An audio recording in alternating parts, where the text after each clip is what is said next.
Welcome to another episode of Stand on Guard. I'm your host, David Crayden. Welcome to another Monday. It's the last day of September. I hope the month was good for you and to you. When we come back, why is it when it's Justin Trudeau's equity hire, she doesn't have to speak French? When we come back, more about the Governor General and about truth and Reconciliation Day. What the hell is that all about anyway?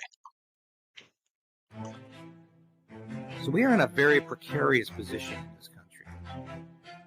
We need political change, but we also need the resolve to resist.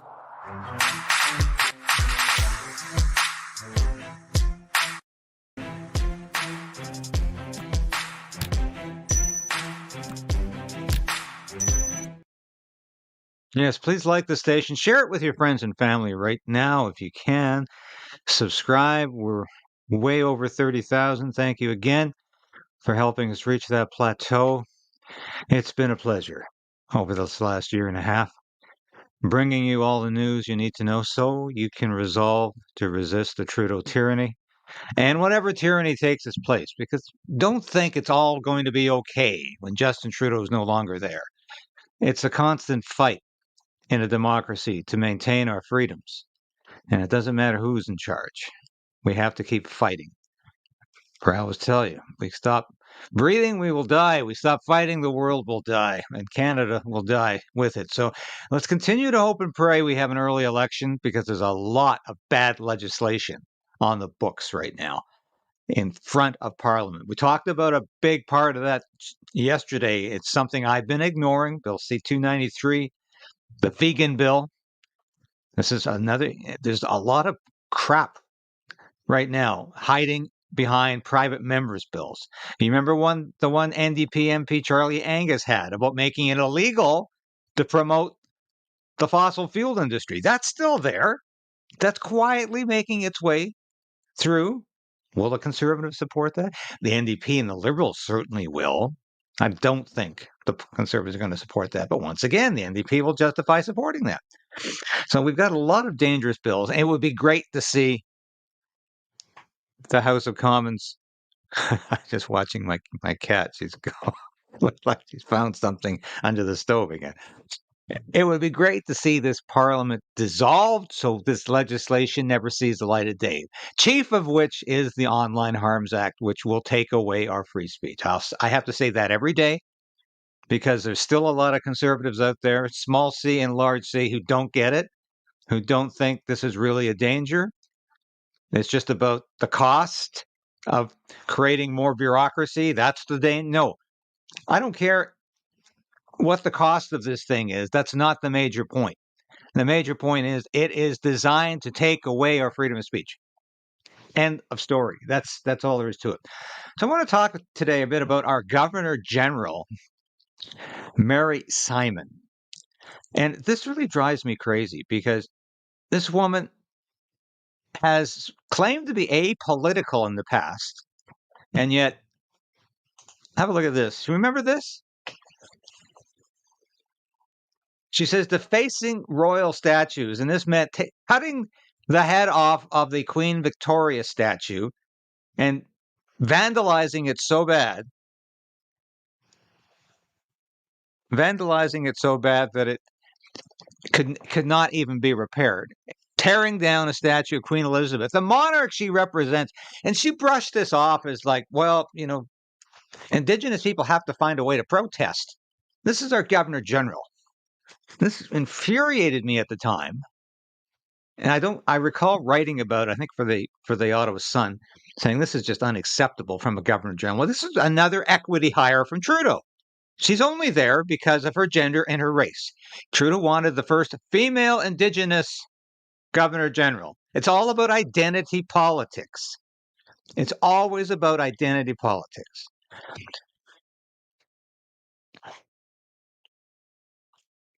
So she goes to Quebec.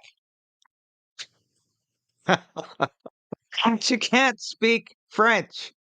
Now, can you imagine if this was a conservative appointee? If this was somebody Stephen Harper had have appointed or Pierre Poilievre could appoint in the future, and this individual could not speak French, Could not even hold a conversation up beyond saying, Bonjour, comment ça va?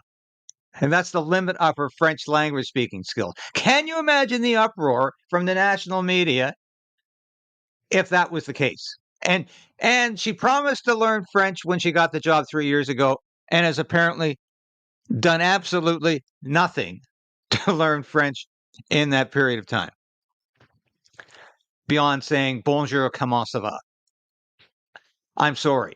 When you're in the military, you can learn French in 6 months. You have to, as an officer. Yeah, you're forced to learn it, and it's possible to do so. She's had 3 years, and she has a very limited vocabulary. Now, you know me, but it's the double standard that drives me crazy here. She should be able to speak French as the Governor General, and Justin Trudeau appointed her in the interest of identity politics, and he just doesn't care. He's not commenting on this.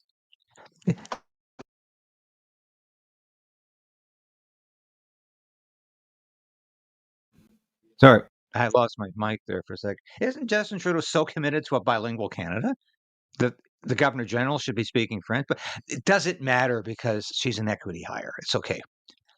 And let's listen to how the kid gloves that CTV's Vassie Capellos wears when she talks to this woman.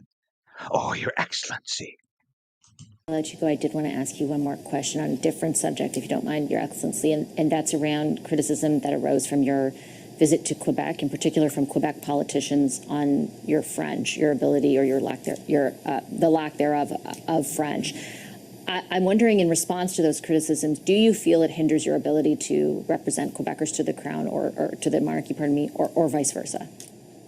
I don't think it hinders my ability to represent Canadians. And, you know, it's difficult to think that somebody wouldn't ask me how good my French was before it was made public. I have been taking lessons for 3 years, and I can carry on a conversation in French, so it may be short. This is apparently not true. I don't know if she's been taking lessons, once a month for 30 minutes? But it's not true. She could not carry on a conversation in French. This is not true. This is a falsehood. But of course, the CTV host lets her get away with it because she's a Trudeau hire. But I can do it, and I know I've made a lot of progress. And, you know, when you think about the criticism, I was thinking about that. I'm a Canadian, I'm a Quebecer, I'm Indigenous, and I have worked on identity, culture, and language all. Hear that? She just let the cat out of the bag. Identity politics. That's what she's been promoting her whole career. That's why she got this job. It's all about dividing Canadians by race, by gender, by sex, by sexuality, by everything that Trudeau wants to divide this country by and apart with. All my career. And it's very hard to just pick the language as something that's so important that you forget about all the other elements as to why you're doing your job and why you were appointed to be that person. So for me, it has to, any kind of discussion related to language is, you have to include the identity, the culture, and the language, not one piece at a time. Do you feel the criticism is misplaced because of that? Yes, I do. Aww. And how does it make you feel that you're on the receiving end of it? Well, you know, we're all human. I think we all have sensitivities when you get a personal attack, without knowing really what the reality is. So, yeah, it can be hurtful. All right. Well, it's not going to stop me from doing my job, though. What has stopped you from doing your job? Because you're not doing a job. All you do is run around the country going to these official events, embarrassing Canada and yourself, especially when you talk about statues being hauled down by vandals, and you justify that by saying that's protest. That's not legitimate protest. That's vandalism. That's destruction. And you were only there because of identity politics. And if you listen to this whole interview, and I can't I couldn't stomach showing it all right now. But she's for the first part of this interview, of course, Vassie Capella doesn't want to talk about the uncomfortable elephant in the room, about the fact she can't speak French at all. So she talks about how this poor woman is a victim. She continues to be a victim. Yeah, this is like Michelle Obama talking about how she's a victim of racism and she's living in a house in Martha's Vineyard. A house? She's living in a mansion that most people could never even imagine visiting, let alone owning. And this is the same mentality. Now, this woman is a victim too, even though she's a right honorable. There's only two of them in Canada. And she's scaled to the highest position of her. She's the Queen's representative. She's the head of state of Canada, and she still talks like she's just this poor victim. Poor, poor me. This is the sort of talk. So, what the hell is Truth and Reconciliation Day anyway? Today is Truth and Reconciliation Day, and many provinces across Canada, including Ontario, including British Columbia, where I'm not able to get through to my mother who's in hospital right now. I'll get on to that one some other time. What are we celebrating this for? So we can further divide Canadians on the basis of race? Look at this numbskull NDP. Yeah. NDP employees pushing forward the legislation that would outlaw attempts to deny or downplay the harms caused by Canada's residential schools. Okay, so we don't allow any historical debate on this issue. That's what this is saying. Stop. Every time the left doesn't like something discussed, they call it's denialism, whether it's residential schools or it's climate change. You're not allowed to question the narrative on climate change, even though that's highly questionable. You're not allowed to question the COVID narrative, even though that's highly questionable. It's called debate. It's called discussion. That's what science is based on. So we're not allowed to question the residential schools issue.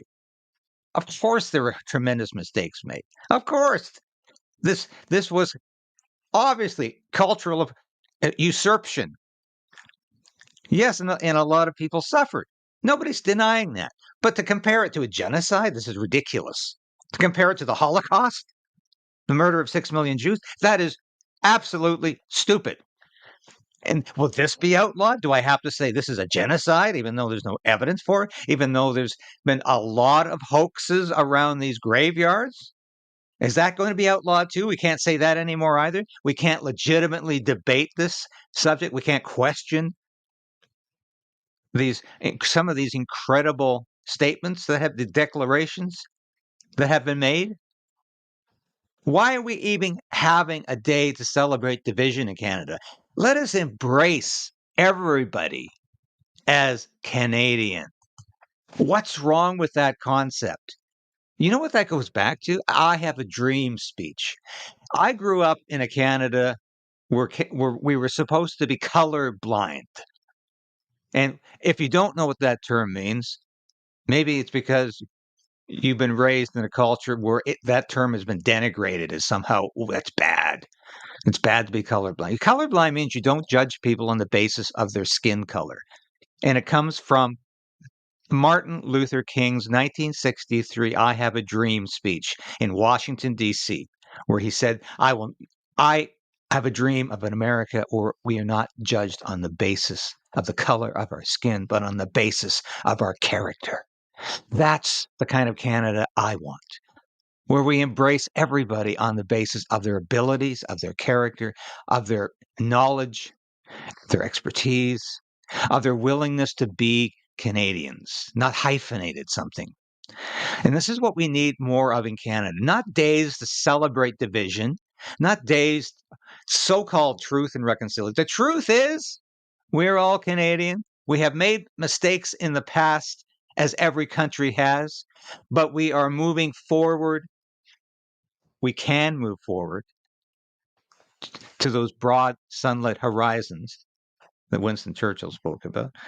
Or we can continue to navel gaze and obsess over the past and say, oh, we are such an evil nation, even though that's not true. Canada has always been a good and a great nation of freedom. And the idea of freedom has continued to grow in this country. And when we were a free country, most of the world was enslaved. And we have continued to be a free country. Obviously, mistakes have been made, but we should not be dividing people on the basis of their race and ethnicity or anything else. We should be uniting people on the basis of being Canadian, not having a day of division. We have reconciled. We don't need to give special status to any group in this country. And you know what this day is all about? It's about reconciliation with the chiefs, with the native leadership, with the indigenous leadership in this country, which has systematically been defrauding our indigenous population for years on the reserves. That's what this day is really about.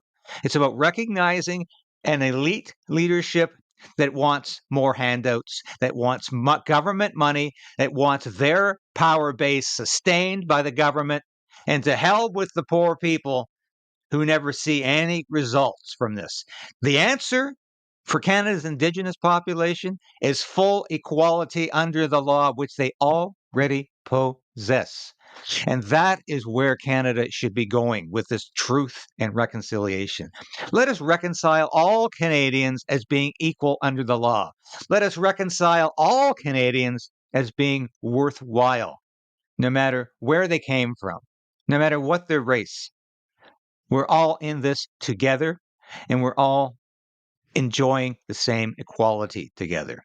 That means the freedom to win or lose. That means the freedom to vote or not vote. That means the freedom to achieve your full potential or not to achieve your full potential. That means the freedom to stand up on your own volition and not to be favored by the government, not to be promoted by the government on the basis of any specific physical characteristic. That's the Canada I want. And I hope and pray that's what the Conservative Party of Canada is talking about. But that remains to be seen. Now, some people might say these are tough words, but it shouldn't be outrageous to say that you believe in the kind of racial equality espoused by Martin Luther King, who's still acknowledged as a great civil rights leader in the United States, although the United States policies have long failed to reflect the philosophy of Martin Luther King. They have gone on to identity politics, and they focus on the negative. They focus on differentiation. They focus on differences between people. And even though racism in the United States has been declining for decades, the illusion of racism as being the single biggest problem in the United States continues to be fostered by Democrats, just like in Canada. Liberals and the NDP continue to foster the illusion, the delusion that racism is a serious problem in this country. I think we all know it's not. I think we all know we judge our neighbors not on the basis of their skin color, but just as human beings, just as who they are. We judge people on the basis of their humanity. And I think we've all know that's what Canada is all about.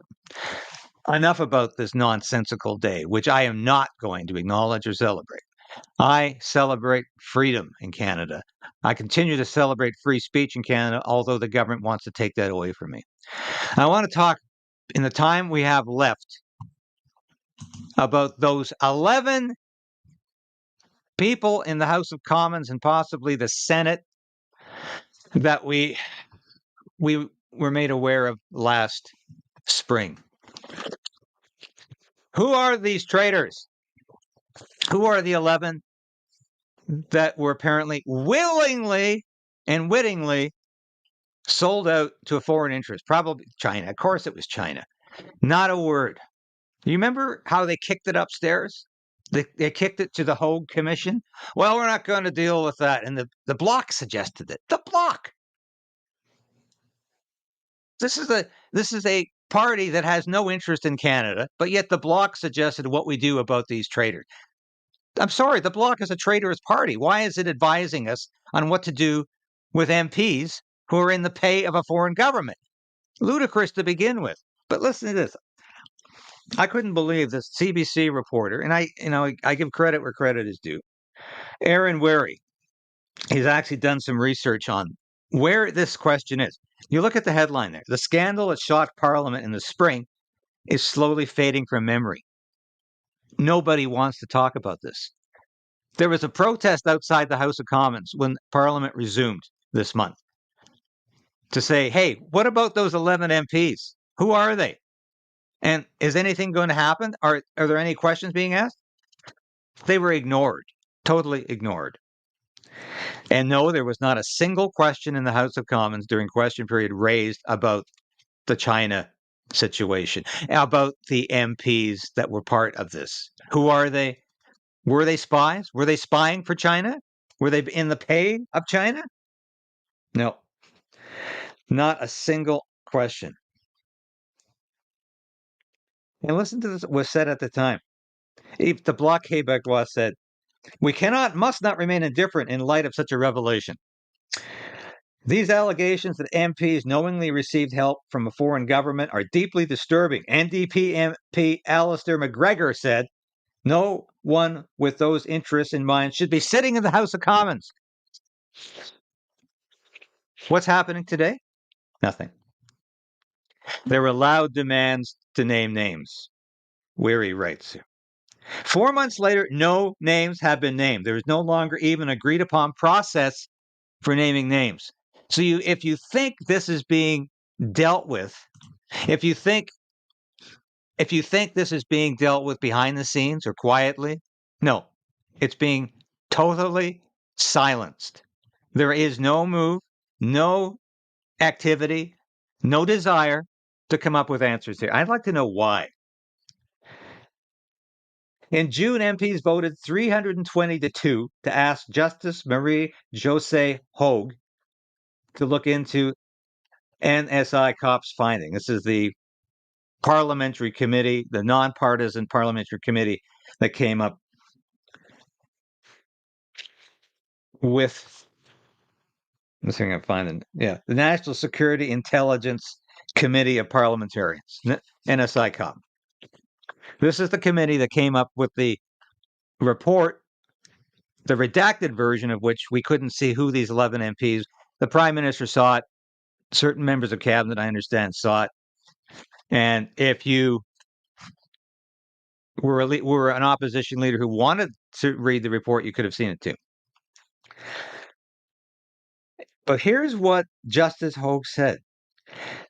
Last week, Hogue said she's not capable of adjudicating the matter, at least not in the way MPs might have hoped. Because the allegations contained in the NSI COP report are based on classified information that cannot be disclosed to the individuals in question, those individuals would not be in a position to be heard in respect of any potential findings that the Commission might consider making against them, she wrote. So what does that mean? She's not going to do anything about it. Thus, as a result of its dual obligation to respect national security confidentiality and the rules of procedural fairness, the Commission cannot make any findings that might identify the individuals involved in the allegations.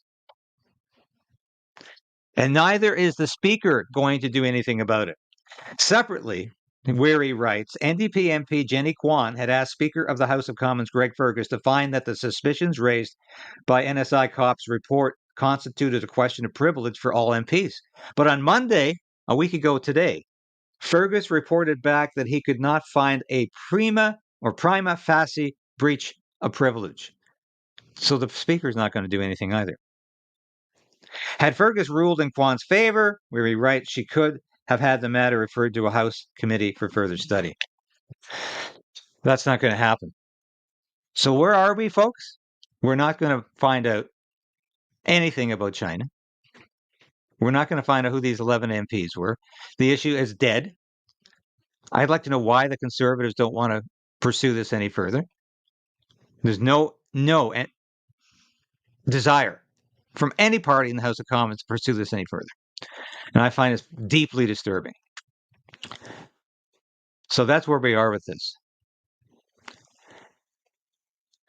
So this is a bit of a potpourri today. Thank you for watching, and I hope my comments about truth and reconciliation today didn't offend anybody. I'm here to tell you we need full equality for all Canadians under the law, not special status for anybody, and not a country that dwells on its divisions, but on its unity going forward. That's what we need to do in this country.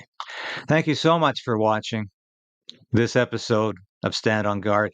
I am David Crayden, and I'm here to give you all the news that you need to know and to help you continue to resolve to resist all of the infringements on our freedom that the Trudeau government and any other government in this country would try to impose upon us.